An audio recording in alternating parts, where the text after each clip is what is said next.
And with that, I would like to welcome Lucas Chang from Y2 Entrepreneurship Labs. How you doing, Lucas? I'm doing well. I'm doing well. How about you?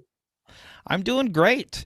Um, and since we're talking about it, you might as well tell us a little bit about Y2 Entrepreneurship Labs, and we'll get back into the conversation. You bet. So I'll tell a quick story about it.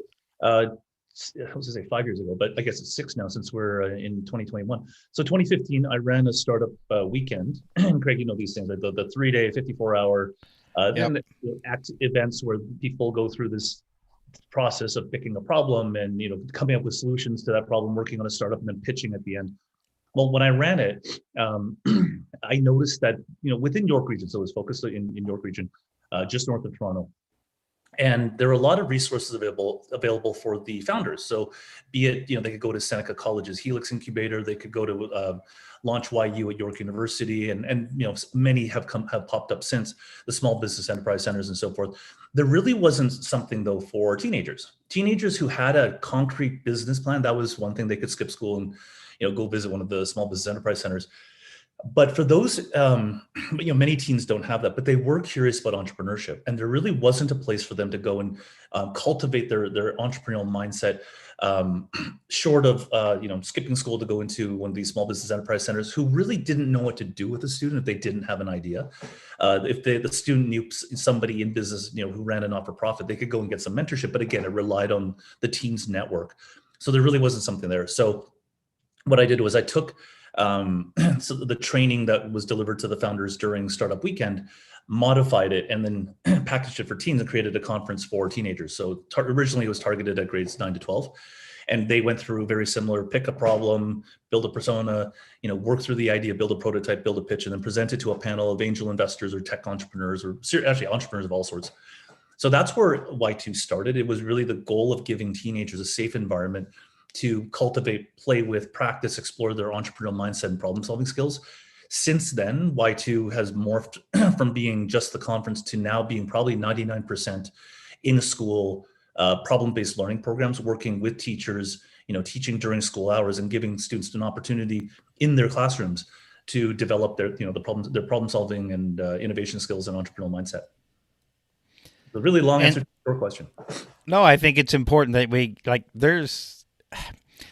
I always feel that I get people too late in my community. And I say that from, I get a lot of people who are 30, 40, 50, maybe even older, that have a certain mindset on how to launch a business, build a product, do these types of things. And I think if I only got them younger, imagine, the kind of businesses and things they could do, rather, when your dreams are big versus, when you're older, your dreams are smaller. How are you finding that? Inspiring. And it's not inspiring. Like, I find in the startup space, the word unicorn gets kicked around a lot, and there's almost this expectation that to and this is maybe my perception, right? To matter in the, or be news in the startup, the usual startup world, you have to raise X dollars, X million in capital, and you have to have this kind of tech, and there's this, like, you have to kind of be this headline, and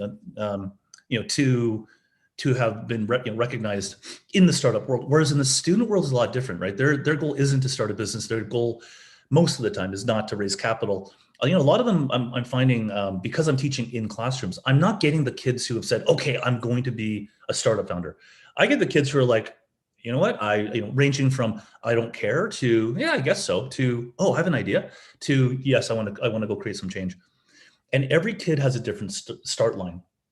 The ones who are like, I'm going to start a business, great. I'm happy to see what they do.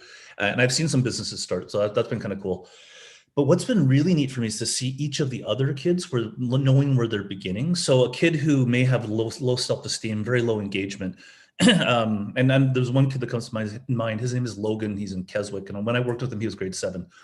And he was not engaged. He was kind of one of the kids that the teachers would be like, yeah, you know what? We don't know. We don't know how he's going to go. And the first class, we went through, and he and his group picked a problem that mattered to them. And in this case, it was something related to finding jobs. Economic circumstance was a bit of a challenge for Logan and some of his team members. And so he wanted to do something about it. So he picked a problem that mattered to him. And we got into persona and needs, and then eventually they picked a solution. And then he started to build this prototype. He wanted to do something he'd never done before. It was work in Tinkercad. And so he asked me, so you're going to teach me? And I was like, nah, you can learn exactly how you learn Fortnite, how you learn to play Minecraft, So, what is that? Oh, well, YouTube, right? Oh my God, I can use YouTube to learn. Yeah, it's amazing, isn't it? And so he watched a couple of YouTube videos on how to get started in Tinkercad. And it was amazing to see how interested he was. So the bell rings and the other kids leave and Logan's still hunched over his laptop. And his teacher is like, what are you doing? Like, time to go home. And he was like, I just need 5 more minutes to finish this. And to see how interested he was when he was not supposed to be interested was so inspiring. And he became, like, in my mind, a bit of a poster boy for why I do what I do. So it's not, I'm not just looking at the kids, if I use a metaphor of an iceberg, they're kids above the water and they're motivated. They know that they're change makers. They've got the resources, financial and chauffeurs and whatever to, go and, participate in SHAD or go to the Knowledge Society or, play rep volleyball and over the years become a captain or whatever, right? And nothing against any of that. For me, what's interesting is working with the kids who may be under the water, who don't have the opportunity, are not aware, and to see how they progress in their journey. That's been really inspiring to see.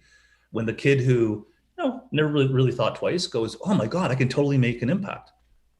Can I tell you a quick story? I mean, I've been yapping for it. No, of course. And so I did a thing with some grade 11s and 12s in Richmond Hill, I want to say a month ago. And in this circumstance, we've invited somebody in to share their business problems. So instead of the kids saying, we want to tackle climate change or waste management or go, returning to school during COVID or whatever, choose your own adventure that we might have done, we invited somebody in. And it was part of the specialist high school major program offered by the Ministry of Education. The partner was the Richmond Hill Center for the Performing Arts. And so, the theater place. So the theater manager came in, did an overview, shared some challenges. And one of the groups over the course of the week, because these events tend to be two-parters over the span of a week, one group said, hey, we have this idea. It is pay what you can for online events, because that was one of the challenges that the CPA, the Center for the Performing Arts, was trying to figure out. So the kids pitched this idea of pay what you can for virtual events and, to buy tickets. And the theater manager was blown away. Like, the kids had really thought about it. It wasn't finance polished, but it was very clear what they were trying to do. They had analyzed it. They presented a really strong idea. So the theater manager, Michael, said, can I take your idea, with your permission, and present it to the city, because this is a wonderful idea that we should consider more. And the kids were blown away. Like, their faces, they're all arts and culture, performance arts students, and their teacher had encouraged them to turn on their cameras. So I saw their faces, and the expressions on their face were, wait, what? Our idea could become part of the city. And the manager's like, yeah, it's a good idea. Like, we haven't really explored it in all that much detail. So the fact you guys did it and made a compelling case, came at an angle that was truly different than what we thought about. And you'd done the thinking, like, this is a compelling story. So the kids were just, I could see not just the group of 4 celebrating. Like, the one kid was like, oh my God, we're so honored. The rest of the class was like, oh, look at you guys go. And it's just, they weren't, these guys, I don't know if they would have shown up to a startup weekend. So to see that happening and seeing kind of the innovation, the inspiration in kids in their everyday settings, coming up with these ideas, that's really cool. Yeah, and when you see that, it really changes an individual, giving them way more self-confidence, way more, like, I don't know, outgoing nature when they start feeding their passion. And when they get into positive feedback, they become more vocal. They make more friends. They're more interacting with people. And that's what we need today, because especially now, right, during COVID, as we're talking, everything is screen interaction, and we're less and less interacting with people, and we need more, especially younger people, because they're texting each other rather than talking to each other when they're side by side. Yeah, and that's another interesting thing. Like, I think I've got 2 kids of my own. I've got a 16-year-old and a 14-year-old. So I see some of that behavior, and I love my kids and they're wonderful. But to be in the setting with many, right? Since a year ago, March break 2020, I've worked with probably like 1,300 kids online, and to see kind of the various interactions. So it's one thing to talk like you and I are, It's another thing to know that there are kids who are quite comfortable chatting, like texting, but they don't want to show their cameras. I've become really used to that, which has been fascinating to try to say, okay, well, if you want to show your face, we'll do this. But if you want to text stuff through the chat, hey, that's fine. I can do that too. It's like war games. Or it's like the joke I've been making with teachers is sometimes when you're talking to a bunch of avatars, it feels like being a late night classical music DJ, where you're like, I hope someone's listening. There's like four of you out there, so I'm going to do this. But it's been interesting to get past they're sitting side by side texting, and then recognizing that, in my day that if I did that when I was growing up because there were no cell phones, that would have been me just sitting there. But they're thinking, and these kids have some really interesting ideas, and I'm finding that having a way to kind of tease that out and help them express that idea has really been cool. And you're right, like if I'm trying to also create an experience for them that maybe during COVID they don't get as much of. So like one thing I do is I'll do in a typical class, I'll do a bit of instruction, 5-10 minutes, and then they'll do breakout rooms, breakout work, small group work. So, they'll have like 4 or 5 in a group, and they'll go to a separate breakout group and they'll do their thing for 20 minutes. But that's really what I'm trying to do, is give a context for them to be social. So they're not texting unless that's what they want, but they get to talk to each other and see each other and laugh. And I think that's been one of the things that's also been has made me grateful, is to go into visit these rooms and all 4 cameras are on and the people are the students are laughing, they're making jokes, and they're not just texting. So it's been interesting to see the gamut, but also see some of the immediate impact of creating a camera friendly environment. So we just did one of our first pitch competitions virtually last week, and it's significantly different. I tried to keep it tight, under an hour. We're keeping the pitches tight because it's not the same as having a room full of people. We had like 70 people to 100 people watching on YouTube, 20 to 30 people in the chat room, but you're only seeing a couple of people. You're seeing the people who pitch in, you're seeing the panelists. It's not the same, and I'm conscious of, if I have you in the room, I got you for an hour and a half, maybe a few people will leave, but if this particular person runs on for an extra 2 minutes, I'm not going to lose you forever. I can get you back with the next person. However, that's not going to be the same online, because of the distraction, the cat, the noise, the text, the TV, the whatever. If I lose you, I might not get you back. So I'm very conscious of that. How is that affected in the way you're teaching? Like, how do you stop those kinds of distractions? Like you're saying, people have their choice, and I'd say, people say that teens are more picky than some people say that. I don't know. Like, I think even in a work session where you've got all 20, 30, 40 something, 50 somethings, 60 something, if someone's tuned out, they're tuned out. So so with teens, it's no different. What I've tried to do is create an experience that balances formal instructional training, so lecture, me talking, with hands-on experiential learning where the teams get right involved. And I found and then, so like I said, like 5 minutes of me yapping and then 15 minutes of them working, and then we come back together, I do another 5 minutes, and then 5:15, let's say. And I found that for most of the students, they find that format interesting because they get to participate. Yeah, obviously there are going to be some who are like, nope, not having any of this, and they will tune out, or they'll disappear and they won't come back. And I will do as much as I can, but at the same time, it is very difficult. I've seen teachers really struggle with this, of chasing after the 2 or 3 kids who just aren't there. So what I have tried to do is create a learning environment and a process where, for most students, it's engaging, so that they'll want to come back. And if and part of that is, hey, if you guys want to pick a problem that matters to you, then you're going to the odds of you increase, returning and participating are greater than if I force you to fix something you don't care about. One of the things I do is I ask them to create a persona. So, kind of a character, Hollywood, screen character, let's say, for them to look at the chosen problem through a particular lens and really humanize the problem.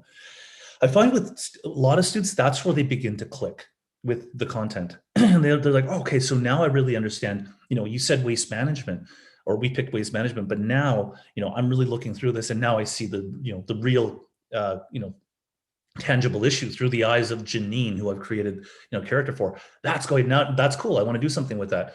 So I'm trying to both in terms of the context and the problem and the things that the students go through, as well as the the process of going from instruction to breakout to instruction to breakout. I'm trying to give them as much interesting experience so that they do want to come back.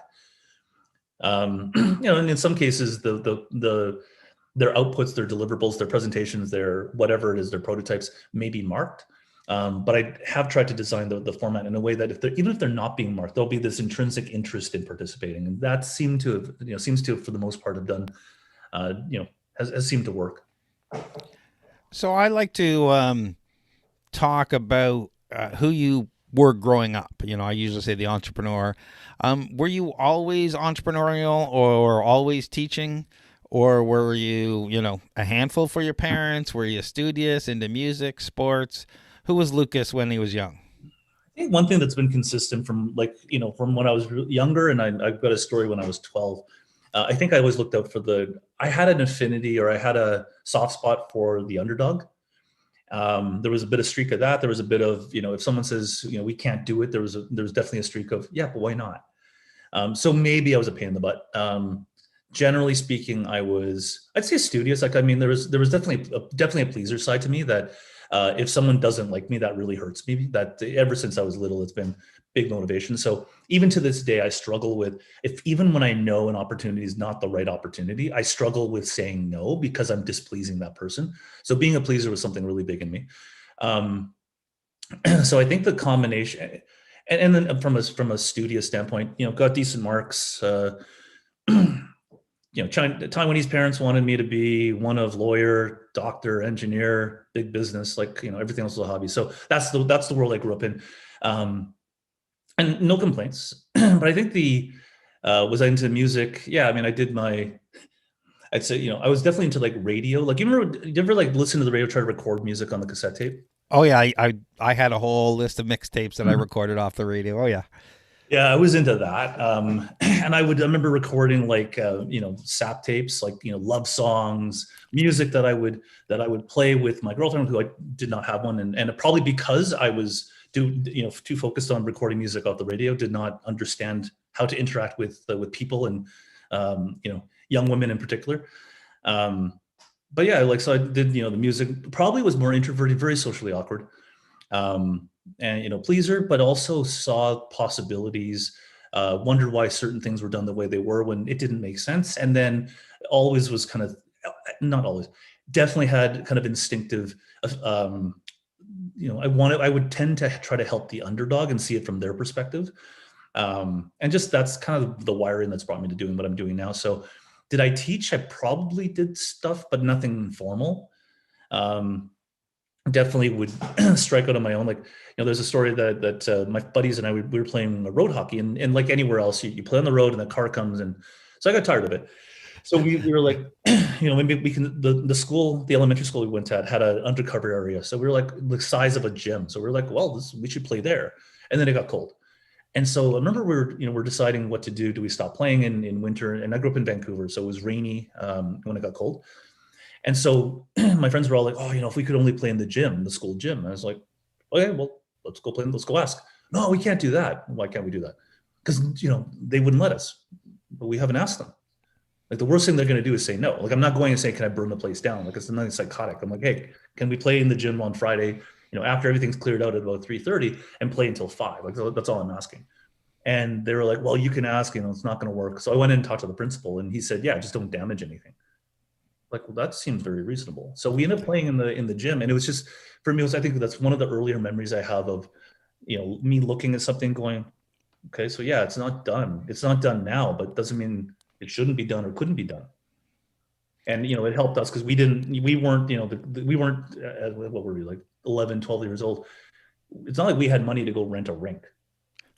So it was like, okay, well, we want to play. We're underdogs from that perspective, and it worked out. I had a similar story, a little bit older, but I went after the tennis rinks and the tennis courts in the city during the wintertime. Okay. And so I approached them for our little group, and we said, well, we can't afford much because I was pretty young. And they kind of looked at me, and they asked around. They said, well, we can't actually let you rent them because it's an insurance risk. but we're not going to tell you not to use them. So that was worked out okay. But yeah, exactly. And unless you ask, then you don't know. So that's a great story. Do you I noticed you have a variety a career background, and we've known each other in the startup space since at least 2015. When did you know you wanted to be in the entrepreneurial space, that you were entrepreneurial driven and you wanted to help entrepreneurs? I'd say that. So when I started there wasn't a moment where I said I want to help entrepreneurs. I think it was a gradual process for me. So as I said before, in kind of the household I was raised in, the values that I lived in, I subscribe to the big business is the career path for me. And then I mean, I don't judge anybody doing anything different, but that was where I was. And so I went and I started working at Accenture, and that was a nice name to have. And then I just went to TELUS, another big name, big company, recognized brand. That was good. It was more during, and so from a mother and father standpoint, they're like, yay, son ticks off the boxes of working for big company, and we can tell our friends that he works at this company. But within TELUS, what I started seeing was that's where I think the entrepreneurial streak kicked in, and then this whole goal to help people really remanifested itself. So I would see things happening in within the company, and for example, one of my teams that I work with, I found that they were being challenged quite frequently by other senior leaders, and they didn't know how to deal with it. So I created a training program with the goal of empowering them to understand the mindset of a director or a vice president, so that when they did try to explain what was going on with their project or their analysis, that they knew the audience better. So they weren't just saying like, this is how I did it, because the VP's like, I don't care how you did it. I disagree with it. And so, or it's not conveying the information that I need, or whatever it might be. So I was trying to teach my team, this is, if you're talking to other directors, you're talking to me, this is what's going through our minds. And in helping and creating this, people in creating this training program, I started kind of going, okay, so I do get a kick out of helping people who are trying to solve problems. And it got to a point with TELUS where I went, the stuff I'm trying to do that I believe I'm destined to do and I'm meant to do on this planet, I'm not going to get done at TELUS. And so I made a call in 2013 that I would leave. And I knew I couldn't do it, or I felt I couldn't do it at TELUS, but I didn't know what it was going to be. So I stepped out of TELUS. I was like, now what do I do? Well, I know management consulting, so I guess I'll start there, because I've got to contribute to the household income. So started there, and it was later that year that when I got involved in Startup Weekend for the first time. It was actually January 2014. And in working with founders, I kind of went, oh, this is kind of neat. And I had a bit of an insecurity. Being big corporate, I wondered, okay, what can I really offer startup founders? Because I mean, I know the 2-week paycheck. I've got my office. When I go on vacation, or if I do amazing or I do nothing, I still get paid. So it really wasn't the urgency of the startup world that for me at the time was a bit of a mystery. So when I started working with people, starting with Startup Weekend, I could see that some of the stuff I could bring to the table, as well as my consulting experience with small biz. I saw that I was able to help people. So that's where I went, okay, so now looking at the underdog, it's the entrepreneur who steps out of their house and goes, okay, I want to do something, start this business. Now what do I do? And I thought, well, I'm going through the same journey. So, I started, started understanding the ecosystem in York region. So whether it be the post-secondary institutions and their incubators, or the small business enterprise centers, or the regional innovation center, venture lab, I started to get a sense of what was out here. And I think what I tried to do is bring, create a new entry point into the ecosystem, but through the eyes of an entrepreneur. And it was more like, okay, so if you got a guy standing, my persona was the guy walks out of his house, and he's like, I don't even know where to begin. Do I go to the board of trade? Do I go, what do I do? And so I was like, well, I don't, when I started, I didn't even know what a board of trade did. I looked at their website and I'm like, okay, well, it says a lot of words. I don't know what this means. And it was like, I saw that. And then I happened to have this name, Startup York, sitting there, that it was really new. No one had really done anything to get it moving. It was more like, okay, well, let's start, create a project charter. And I was like, well, it's not the way I would do it. I think we have a gap in the ecosystem, which is, if I look at their training programs, there's funding opportunities, there's all sorts of things that are there, but there's not an opportunity for unpaid, that is unpaid, no fee, for entrepreneurs to connect with each other and just chill, and like almost like a version of a Liberty Village, but in York Region. And so that's where I think in that whole process, I was like, you know what, I kind of enjoy helping entrepreneurs because it ties into the underdog. It ties into, helping people who have a dream who are like, I don't know the next step I need to take. And I'm like, well, here, I'm not going to take it for you, but I can give you, for example, a document that gives an outline of all the resources in York Region that helps entrepreneurs. I can give you that. And from there, you can decide what your next step is. But at least that's helping someone take that step, as opposed to they stand there and go, well, I'm going back in the house. So I think it was probably a journey for me between 2010, I'd say like 2010 to about 2015, 2016, that shifted me from corporate guy who was helping his team members to eventually being, guy with no real organizational, brand logo thing. But the goal was to help people and do it in a, like, I don't, it was kind of I'm agnostic to which organization I'm working with. It's more like, well, if Seneca Helix can help this person, fabulous. But if York University's Y Space can help, I'll connect the person with both of them, and then they can decide. We're the same way, obviously. I think you started all that in 2014 with Startup York, as you were saying. I hopped on with Startup Toronto at the beginning of 2015, and I signed up to run one event, and been running the ball since then. Right now we rebranded, and but that was exactly it. We did a bunch of town halls to figure out what the ecosystem was missing, and it was early stage, free, low cost access to resources, mentorship, and we felt that we were the node between the nodes because people didn't know where to start. Yep. Yeah, and so actually, and definitely, I think that's where you and I connected. With we played similar roles, and I think it was like with stuff you're doing with Startup Coach, like you yourself are an entrepreneur, so you're not just working, talking, helping entrepreneurs. You yourself are one. And I think that perspective of understanding both perspectives of the supporting organization and then being the entrepreneurs and being pivotal to be, you being able to figure out what types of events and activities will help founders. And I found that with me as well. Real quick, Artie has a question. Yeah. What challenges have you seen from the Ontario government in supporting my cause? So Artie, just whether if you can just chat, when you say supporting my cause, are you talking about the kind of the startup ecosystem stuff that Craig and I are talking about right now, or the stuff I do with youth specifically? Yeah, good question. The show. Oh, okay. Ecosystem. Okay. Gotcha. So I would say a caveat that every ecosystem is different. And so, Craig, the ecosystem you were working with was different than mine. For me, the ecosystem, just to paint a really quick picture, York Region has 11, I should know this, 11 municipalities ranging from Markham, Richmond Hill, Vaughan on the south end to Georgina, East Gwillimbury, Newmarket, and King City and others in the north. So a lot of, I really should know this. I don't know why. No, I do. It's 9. Silly me, because I haven't had this conversation in a while. So there were different municipalities involved. There was also a regional municipality. So it was, I deal with the city of Markham, and they had their small business enterprise center. And then the regional municipality of York, they would have their economic development people. So there was kind of multiple layers. And then there was the Chamber of Commerce in Newmarket and Aurora and Vaughan and so on.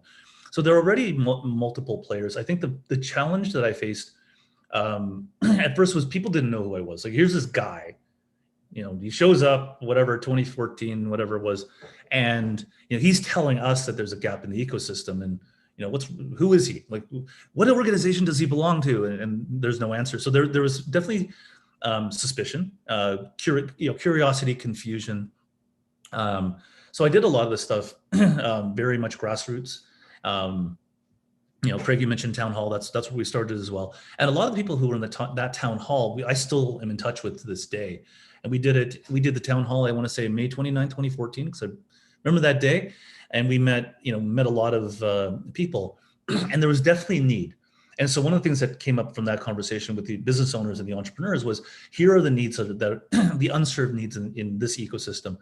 And at first, some of the government organizations, so more the local municipalities, one in particular, was like basically kicked me out of his office. It was an economic development officer, and just punted me out. Said, "No, everything's fine. Everything's fine here. Everything's fine. Yeah, but the entrepreneurs, no, everything's fine. And if they have a problem, they can call me directly. I was like, well, they apparently tried that already and that didn't work, which probably accelerated the speed at which I was thrown out of the office. So, early, I think that there was some confusion, but so what exactly was happening? But I think people got to see that, okay, yeah, like this guy's not here to sell. I think that was a concern that some people had was, is this some consultant who's going to come in and pitch, a sale in under the guise of trying to help? And I was like, you know what? No, I'm not. I'm not an experienced consultant when it comes to ecosystem building, so I'm not selling anything. I just see a gap, and if I can manage to do this as I'm growing my consulting business, I've got time in my hands. So if I can use that time to help create community, but not in a way that creates a separate pocket universe. Like I'm not doing a WandaVision, environment here. What I tried to do, I kind of looked at the ecosystem in York Region as like a jar. And in the jar, I've got rocks that are established. So Seneca College and York University and the cities and the region, and they're the big rocks. And then there are a bunch of things that are small, the chambers of commerce, et cetera. And then there's like sand of like existing meetups and stuff that kind of fill the gap between the rocks. But I saw us as being the water. So there are other micro needs that weren't met. And we said, okay, well, if it's meaningful and there's a need, then I'll do it because I'm not stepping on anyone's toes. And in fact, I see it as a complementary part of the ecosystem. So once the governmental organization saw that, and the economic development officers and the chambers and so forth, when they saw that I wasn't there, Startup York wasn't there to compete, it was to add a meaningful element, like it's like any design thinking thing, right? Like what exactly what's your value prop and how is it unique and so forth. And so I think when we nailed our value prop that was aligned to both our values and more importantly, the needs to the region, government support started coming, not necessarily in the form of money. Like we weren't paid. Startup York never had a bank account. I think at most, I think for one event, we drew like $70 and it's still sitting in the other co-lead's dresser somewhere because we just never got to the point of needing to do to open a bank account because we would do pay your own way events. People would volunteer to share their expertise. Like we really wanted to build community, and it was not for us anyway. And in the culture we wanted to create in York Region wasn't about always having money to do stuff. So the government eventually became very supportive. I say some of the players that were part of Startup York and now it's rebranded as AmpUpYork. When there are things going on around, the economic development policies are being considered or an innovation, looking at bandwidth, opportunities to increase bandwidth in the municipality. Some of those entrepreneurs who are involved in York Region or Startup York are still being asked to participate and provide their opinion. So I think what we were trying to do was bring the entrepreneur's voice to the kind of the bigger table of economic development. And in some cases we succeeded. And I think that's where the government support really was most meaningful for us, was the entrepreneurs and the business people now had another seat to voice, opinions. And I'm not saying that never happened and it didn't exist before, but we now created another place for entrepreneurs to, more entrepreneurs to share what they wanted, what was on their minds. And I think that was, probably the best government support that we got. And I mean, that I think we could have got. They can give us money but ignore us, and that's not helpful. But when the local and the regional municipalities pay attention and listen to what the business owners are thinking, in addition to the voices provided by the chambers of commerce and boards of trade and so on, the small business enterprise centers, I think that helps, strengthen the fabric of the community, which is a really long answer to Artie's short question. Yeah, I think you kind of hit it. We have the same concept where everyone needs to find their community, their support, whatever that is. And whatever you want to call it. Whether that's TorontoStarts, AmpUpYork, whether that's going to Ryerson, whether that's Startup Grind, whether that's TechTO, whether that's the list goes on and on. It doesn't matter. My point being is, we have people in our community have been there. We'll connect you with them. We'll talk to whoever because we want you to succeed. Maybe you need to be in the fashion zone at Ryerson, or maybe you need to be talking to someone at Mars, or maybe a futurepreneur is the right fit for you. Doesn't matter. The point being is, my philosophy is help everyone out and say good things. Like if we helped you, let other people know that you got some help because maybe they could use help. That's all. And for the first several years, everything was free. We started charging in the last couple of years. We still had a few free events every month, but we found for the workshops and the courses and the drinking events, we had a little better interesting people or interested in the topic if they paid a little bit of money. Yeah, that was actually one of the challenges that I remember seeing. We had, because we did free events, our drop-off rate, so meaning they register on Eventbrite and then how many show up was a 50% follow. Yeah. And so to your point, if you charge even something, there's some emotional investment. So the person, even if it's a $10 thing, they're more likely to show up because there's a bit of an emotional, investment that they put into it versus, yeah, I said I would go, but I can't, or I'm tired, or there's a good game on TV, so I'm not going to go. So why? Yeah, and not only that, it's there's a mental thing around if it's free, you devalue it versus if you paid a little money, then you're here to learn. I paid some money, I want to learn versus I don't think this guy knows anything because I didn't pay anything. There's just that whole mental, and we used to do our free drink event at Marche, and people would show up and they'd pile their plate full of 10 slices of pizza and eat it and leave, or you get all those great. But we want startups, right? We want people who are running businesses. So we changed it to startup pitch, open drink, open bar. Now we actually had a place where you can pitch to the audience. You can, get some feedback. You can get all this stuff. But we also serve drink and food, and we charge you $25. It's $30 now. But, if you that's all you can drink, food, wine, beer, and pizza. I think that's worth $30. The problem is what happened was the conversation went from people thinking about starting the business to people are actually running their business, have actual questions, are engaged with people. How do I sell? And there's nothing wrong with either of those. But when you're bringing speakers, panelists, mentors, they prefer people who are actually have problems to solve.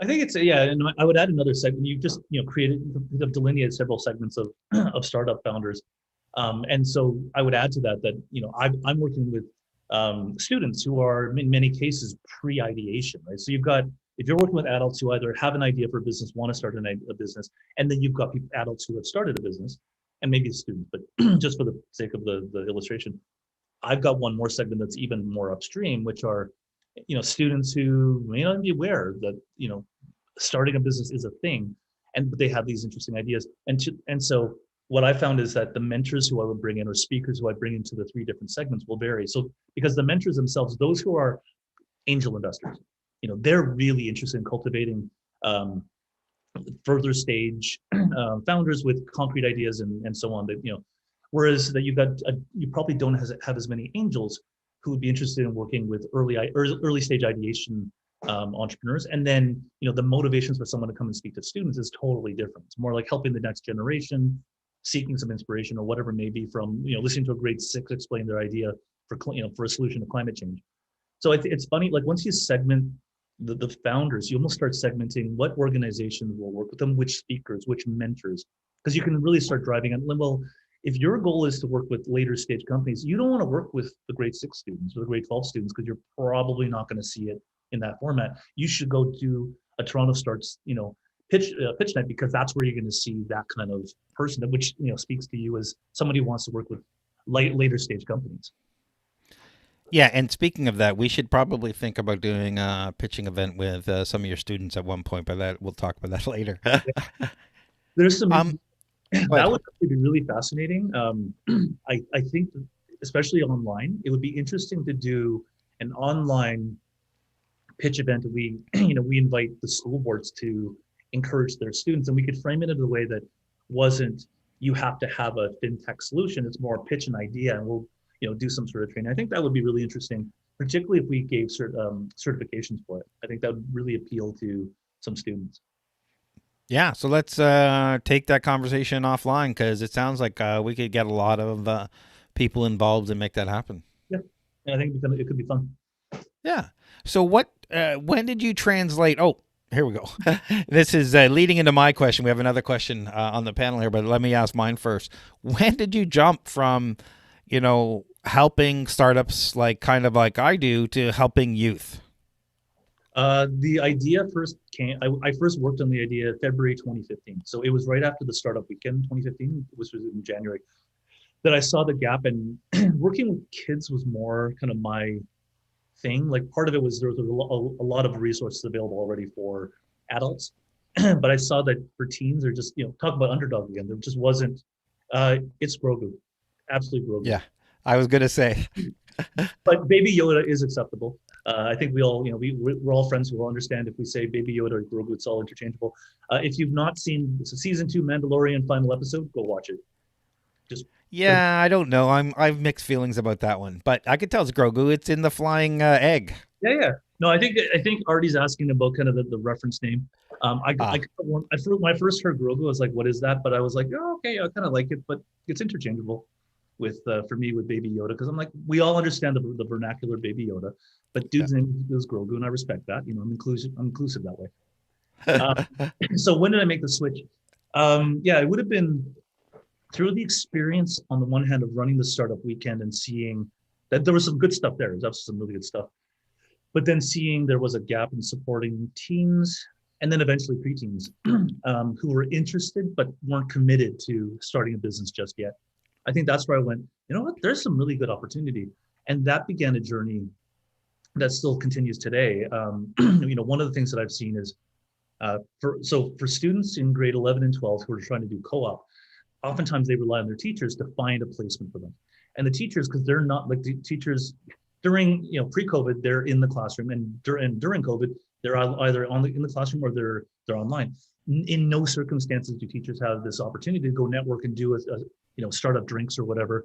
I mean, I guess they could, but there's a ton that goes into teaching, and there's the marking, Yeah. the lesson prep, et cetera, et cetera. So there are many hours outside of the classroom that I think would prevent teachers who might otherwise be interested to do it to go and consistently network. So for a lot of teachers, finding a placement, an employer, or a company for their student is challenging because it really depends on their own personal network. So one of the things I did with the 2 school boards in York Region was we said, well, there are a lot of companies who would like to help, and they would be welcome to, to take in a co-op placement or host an office tour or provide a speaker or whatever. They're a company they're a construction company and they're looking for somebody. They would support somebody trying to get their apprenticeship. And so there are these companies outside of school walls that are looking to do stuff, but the schools weren't necessarily aware. So we created a database, like a Google Sheet, that teachers could go into and they could see what companies were interested to help schools in what capacity. And alongside that, there was a Google form that was started that companies who were interested could say, this is my company, this is my contact info, this is what I want to do, here's my city. And I found that, just something that straightforward added a lot of value to teachers. And so like that database was being replicated in Simcoe County, because again, it would give teachers an additional resource to find things that would help them, support their students. And that's where I saw, there was such a need there that I thought, this is right up my alley. I enjoy helping students, and if I can help the teachers help the students even better, because now I'm, helping to foster a happy teacher and a happy student. But then I also get to bring in the community. So the community partners, as a lot of teachers will refer to businesses and nonprofits in the community, they're happy because they get to give back, and in many cases they get to learn. So before you answer this question, we'll go back to his last question. How can teenagers connect with startups? So for teenagers to connect with startups, going into meeting a company that's already in motion, is that what you mean, Artie? Or do you It looks like maybe getting involved in either, maybe Y2 Entrepreneurship or like coming out to our programs. How do the teenagers connect with startups? Yeah, if a teen asks me, like if they say, "Hey, I want to learn more about startups," I will, I'll refer them to online events. So whether it be TorontoStarts, up here in York Region, for example, just because using the York Region boards as an example, I'll point them to online events that are being hosted by YSpace or Launch YU. So Seneca. So I'll point them at events that are existing that I know are free and virtual. So from that perspective of safety, the students don't have to go in person necessarily. I think at some point, if a student goes to an event in person, that's on them and their parents to figure out the level of safety. But when I refer something, particularly during COVID, I know that it's virtual, and I know it's an organization that has a reputation of being safe. So that's what I typically will do is if the student doesn't have their own means, then I'll say, well, what are you looking to do first of all? Well, I just want to understand startups. Okay. Do you want to get a sense of what startup founders talk about? So, here's the thing that YSpace is doing on social enterprise, which I just saw before we did this thing. I'll send the teenager there or show them the link. But if they're like, no, I want to understand more specific about, for example, funding. Okay, well, hey, Craig's doing this thing on pitches and looking at funding, or Open People Network. They're doing something coming up next week. So I'll send them to these events so they can at least they know what resources are available to them. If the teens want to connect to a particular startup, if I know them, then I'll make a connection, do an email connection or something. And the next question here is, and this is kind of the question why I just kind of don't like, if I can, I try and avoid, unless the parents are around, dealing with people under 18, just because I don't know the legal ramifications. That's the only question. So did you face privacy and safety issues when, you're starting to connect students with other companies? Or did you leave that up to the teachers, or how did that work? When it comes to co-op, there's a very stringent, rigid process as far as the teacher vetting the company. So in any co-op situation, and when I bring in companies to do events with me, well, put it this way: in a circumstance where the company or the employees have a direct connection or have the potential of a direct connection with the teenager, I'll make sure that there's some vetting, and especially for a co-op where teachers involved. If a teenager says, hey, I want to reach out to so and so on your LinkedIn, well, there's only so much I can do on that front. So I've said, well, for the teenager, be clear on what you're looking for. And if they ask me for a connection to so and so, I'll make sure I know so and so. So I, like on my LinkedIn, I've got enough connections that I've some just kind of said sure, and I don't know them. So I will tell the teen, I don't know this person. It's up to you. I can't vouch for their character, but if I know that they're trying to connect with Christy, and I know Christy's good people, then I'll say. So in a way, I've kind of already done my personal vetting of people. For any mentors that I bring into events, I've already done a vetting on them, and many already have their vulnerable sector checks done. So definitely, where I know that the adult will be in closer communication with the student, I'll do more vetting. But if it's a case where companies can come in, they're going to talk about some of their challenges on a Zoom that I'm hosting, and then they're going to disappear, and no personal contact information is going to be shared. The worry is still there, but not as urgent as if I know there's going to be a one-on-one connection. Yeah, and we do these on Zoom, and now we're doing YouTube Live. So if you don't want to give us your email, you can just show up on YouTube Live and watch. So you can remain. So Zoom, we want to continue to expand our email database. So fortunately for those people who come, because I have a newsletter and I want to tell everybody about all our other upcoming stuff.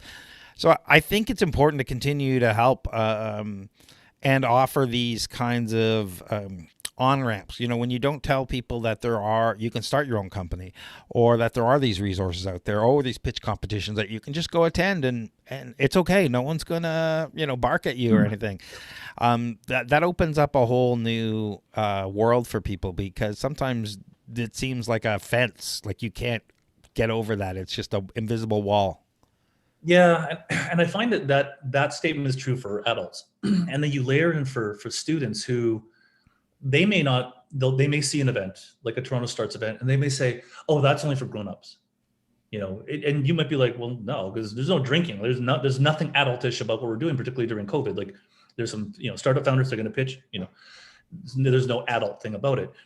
And I find that there's all for many teens who I'll send like, "Oh, hey, there's this thing going on," and they'll say, "Oh, but is it okay for me to go?" I'm like, "Well, sure, why not?" Well, because I'm a high school student. That's okay. There's not a requirement for 19 plus. And so there's additional view that some teens will have where, oh, no, this I'm not welcome there.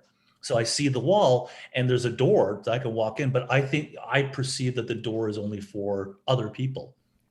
So I think it's been interesting to open up that door and be the person who opens it and says, you know what, I'm the guy opening the door. You want to see what's in here. So I'm not the exciting thing inside the room, but I'm the guy who's now opening the door for you so that you are encouraged to go into the room and be exposed to this really cool stuff that someone else is providing, whether it be information about starting a company or funding or AI or whatever. I think it's for the kids to give them, it's almost like that extra step to say, no, you guys, you're welcome to come in and see this. And that, what I've seen has been kind of cool of the kids who do go, into some of these events, their eyes are wide open where they're like, oh, I had no idea this was a thing. Yep. And you're 16. You're 16 and now you know this is a thing. I can't wait to see what you do when you're 18 or 20 or 25 or 16. It's amazing, and all our events are open to everyone. There are a couple exceptions, like if you want to take part in the investor speed dating, there's a couple extra things to fill out. We want Canadian companies because investors are expecting that. But other than that, we don't care. And the age doesn't matter, except for when we did drinking events. That was our only ever concern. Because we think that everyone can add value and everyone can learn. So we hope that we get as many people to come out and finding value in some of these things. And learning lessons. Like I have Sean Wise coming up in a couple of weeks. And we're talking about self-employment as a career option, because people don't think that if they start a business, that's entrepreneurship. If they want to start a store, if they want to start a side hustle or what have you. And so we're going to be talking a little bit about how to go about doing that. And that's probably a lot of what you do, is opening up the eyes that, you don't necessarily have to live in a cubicle somewhere for the rest of your life. That and the other eyes that I think is most interesting to open up is the kids who are interested in non-business careers, so life sci, arts and culture, sports, engineering, for them to go, oh, so when you say entrepreneurship, it's not necessarily open a business, it's solve a problem. And then from there, the life sci kids, for example, will be like, oh, this is really interesting, I want to solve whatever problem. And it's at the end they go, oh, okay, so understanding the basics of business are essential. If I'm going to be a doctor and I'm going to, I need to go, I'm going to have a practice, I need to understand the business side of it, the profit, the loss, the marketing, the HR, the whatever. Like I need to understand that dimension if I'm going to have my own medical practice. If I'm a lawyer, same thing. If I'm if I'm going to be a software engineer, freelancer, be a Python developer, I need to understand billing and so forth. Oh yeah, okay. I need, for me to understand how to take who are you, who is your persona, what do they need, as well as the financial and the that kind of side of business. All that's essential, no matter what path you go down.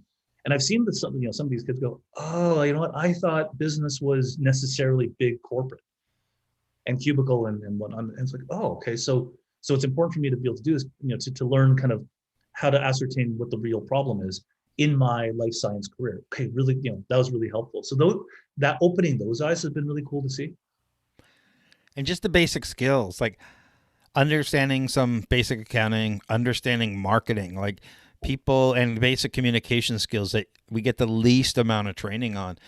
Because I don't know how many local businesses I go to, and they have the "if I build it, they will come" attitude. How many local bars I've went to and talked to managers, just because you're sitting there and I'm asking, what are you doing to bring the crowd in? Where's your fantasy league? Where's this? Where's that? Where's that? And they just kind of look at you. And they're really not doing that. And those businesses always go under. So giving these skills to people and making the connections, like I don't want to sell, but if people don't know you exist, they won't buy from you. Well, they they learn that you exist, and then they don't understand how your thing solves their problem. They're also going to buy from you. So last night I learned something. I don't know if you know about this. Kentucky Fried Chicken, KFC, they have a game console that it blew my mind. So there's a compartment you open up and you put your chicken in it and you close it. And so the game console generates heat, right? So you're playing, and it's not like a PS5 or anything. It's like a proprietary thing. So you're playing like one of 5 or 3 or whatever, a KFC game. But the console generates heat. And that's usually where the fan spits out for a switch or whatever. The fan spits out the heat, to cool it down. Yeah. What they do with this thing is Cook the chicken. It keeps it warm. So the heat from the console blows into the carrier cabinet thing, and it keeps the chicken warm. So you're playing your game and your chicken's warm. And I'm looking at this like, what was the problem statement here? Yeah. Now I have to Google this. Like, keep going. So then I realized, I was like, wait a minute. I'm not the audience. I don't play video games and I don't eat fried chicken. So I'm like 0. There's a Venn diagram and I don't fit anywhere near that. But I was like, well, for the person who does enjoy the fried chicken and does enjoy playing video games, you know what? If it's not, if I'm not the target audience, like I don't understand like earrings and hairstyle products. So I understand what it's like to not be part of the target market. I went, you know what? Maybe they did the research and the problem statement was, I don't play enough video games because I have to, like, my chicken's going to get cold. I was like, you know what? If that's, and that sounds plausible. But, you talk about, some of these skills. I was like, I'm sure the KFC people did not like, I know this would be a perfect one without testing it. Are you, This, yeah, I'm looking. It looks like it's like a black KFC bucket yeah, yeah, shaped. yeah. I'm like, it actually looks cool. Like the shape of it, I was not expecting. Yeah, and the console boasts various features, including ray tracing and up to 4K resolution and 240 hertz output. Yeah, and it's like, okay, and then you put chicken in that. What? Yeah. No, it's you kind of go like it's taking the reverse engineering. Like, so I'm going to trust, as opposed to assume that the people who created this thing were morons. I'm like, okay, I'm going to assume you are actually solving a problem because this is now intellectually fascinating to me. So I'm going to now look backwards and figure out what persona are you real helping. And I kind of like, you know what? It's plausible. It's not me, but it's plausible. But it's still thinking like, who are you helping? What problem are you helping to solve? Yeah, I'm baffled here. This is hilarious. I'm gonna have to do a little bit more. You got me speechless on this one. Like this is a 2020 console release. I don't understand. Like it's not just a gimmick by the looks of it. So if anybody from KFC is listening to this is a sponsorship opportunity. TorontoStarts is helping startups and founders and entrepreneurs throughout, not just Toronto, but around the GTA. And now that we're virtual, Craig, your reach is well beyond, and you offer programming and events that help founders, better understand what they need to do. So kind of, technical training, access to funding, practicing their pitches, connecting with other entrepreneurs. Like you really, from what I've seen, you offer, taking together this full package that really can be the front door or an accelerator, so to speak, not accelerator, proper, but you can accelerate. The stuff you do helps startup founders accelerate their business. And a lot of this stuff, some stuff's paid for, some stuff's free. So you're really providing stuff for all sorts of, a variety of different companies and founders. So KFC is listening. You just got a free 5-minute plug. I would recommend or suggest humbly take a look at what Craig and TorontoStarts is looking to do, and maybe there's something there for an opportunity to work together. Yeah, I'm interesting to see if there's any Twitch channels for this now. Yeah, so now that, I was watching a video, this 13-minute video on this, being like, is this real? This can't be real. And at the end, I'm like, oh, it's real. And the dude who did the video put a lot of time into it. Yeah, I'm still having a hard time with it, but yeah, I good on them. Like if they're getting the publicity out of it, I don't know what if they think this is just a publicity stunt and they made 20 of them and that's enough. Anyway, now let's get back to entrepreneurship rather than the KFC console. So we've been here. We're doing this an hour now. So if people want to find out more about Y2 Entrepreneurship Labs, where would they go? So we've got a Twitter handle at Y2, the letter Y, the number 2, Labs, LABS. So if you follow us on Twitter, we've got a website, y2labs.co, not com, .co. We thought that was kind of something unique. But those would be the two main places. So Twitter, like I said, at Y2 Labs, and the website, y2labs.co. And do you have anything upcoming that you want to promo? Nothing really, just because of COVID. Like we typically do a conference, but students have had enough from what I've heard of online, and I haven't heard any clamoring for more online. So for 2020, 2021, I think we're going to kind of keep it chill as far as events. But like I'd flip it around and say for TorontoStarts, like, do you have anything that would be interesting, relevant, coming up in the next month or so for teenagers? Okay, let me see. We've got YouTube SEO tomorrow. So if you're interested in building your YouTube following, which some teenagers are, I have Sean Wise coming in, entrepreneur in residence at Dragon's Den, professor of entrepreneurship Ryerson, talking about entrepreneurship as a career option. That'll be great. We do investor speed dating and open mic, which is interesting. We also do our startup pitch battle once a month if people want to attend and watch startups pitch. This month, we're also doing a community builders panel, but we usually do an investor panel, and we just have so much stuff. We're talking to different startups all the time, interviewing every week. So last week, a couple weeks ago, we interviewed AeroLife. They are offering free cell phone and data by flipping the script by offering a little advertising on the phone. They just did a successful equity crowdfunding campaign, so it's great to understand how all these different things, like how you can get funding now from your friends, get funded through an equity crowdfunding campaign. So the world is changing. We're trying to stay on top of it. My model is, if you're moving something forward, you have an idea and you're moving stuff forward, I want to help you. If you're in front of me and I can help, point you in the right direction, we'll do calls, we'll get mentors in, we'll connect you with the right people, because that's what we do here. So, you know what it was like with AmpUpYork. It's you help as many people as you can, and connect as many people as you can, because everybody pays it forward, and the bigger the network is, the better, stronger we all are. Yep, absolutely. Absolutely.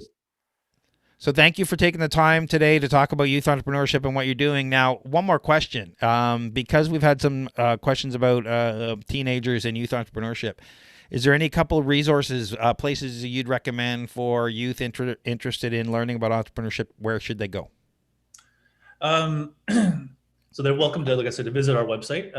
And if there's, but to kind of, I can always connect to you through. So if you send an email through the Y2 Labs website, I will get it and I can respond to you individually. But for those of you in Ontario, the Summer Company program is something that could be interesting. So Summer Company is a program that's paid for by the provincial government, and it gives a limited number of youth entrepreneurs, student entrepreneurs between the ages of 15 and 29 who will be returning back to school in the fall.